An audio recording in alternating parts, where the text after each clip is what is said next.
আজ আমি আর আমার এমডি স্টুডেন্ট ডক্টর অয়ন আমরা চলে এসেছি সাগর দত্ত মেডিকেল কলেজের দক্ষিণ দিকের বাউন্ডারি ওয়াল বরাবর যে ঘন সবুজ জায়গাটি আছে সেটিকে এক্সপ্লোর করার জন্য। আমার অনেক এমবিবিএস স্টুডেন্ট মজা করে কামারহাটি ঘনবসতিপূর্ণ এরিয়ার মধ্যে এই একটি গাছপালা ভর্তি এলাকাকে কামারহাটি লাংস বলে থাকে। তো এখন আমরা সেই এরিয়াটাকে এক্সপ্লোর করতে যাচ্ছি আমাদের ড্রোনের মাধ্যমে। আমাদের ড্রোন এখন সেই এরিয়ার ওপর দিয়ে ভেসে বেড়াচ্ছে। চারিদিকে সুন্দর সবুজ গাছগাছালি, আর এই বলতে বলতে যেই ড্রোনের চোখ মানে ক্যামেরা আমরা পুরো নিচের দিকে তাক করলাম, দেখা গেল অসাধারণ সুন্দর এক দৃশ্য। অনির্বচনীয়। আমার কিছু কিছু পিজিটি যারা মজা করে এটাকে অ্যামাজনের সাথে তুলনা করে, আমি তোমাদের কথা শুনে আগে হাসতাম, কিন্তু আজ দেখছি ড্রোনের চোখে এটাকে যখন দেখছি, আশেপাশের যে ঘরবাড়িগুলি রয়েছে বা হাউসিং কমপ্লেক্সগুলি রয়েছে সেগুলোর দিকে যদি আমরা নজর না করে শুধুমাত্র নিচের দিকেই দেখি, তাহলে এটাকে যে কোনো এক ঘন গভীর জঙ্গলের সাথে গুলিয়ে ফেলাটা খুব একটা আশ্চর্যজনক নয়। সত্যি দৃষ্টিকোণের পরিবর্তনে দৃশ্যপটের মিনিং যে কতটা চেঞ্জ হয়ে যেতে পারে, এটাই তার প্রকৃষ্ট উদাহরণ।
একই হঠাৎ করে আমার ক্যামেরা ড্রোনের ফিড যেটা আমার মোবাইলে ডিসপ্লেতে আসছিল সেটা যেন হঠাৎ করে একটু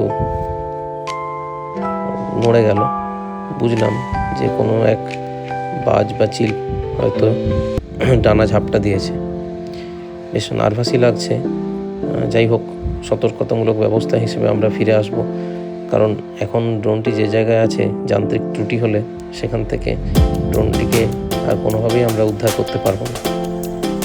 অ্যামাজন অভিযান বলছিলাম, তো হয়তো এই ড্রোনের উপর যে পাখির আক্রমণ হলো, এটা না হলে যে রোমাঞ্চ আমরা অ্যামাজন বললে অনুভব করি সেটা হয়তো সম্পূর্ণ হতো না।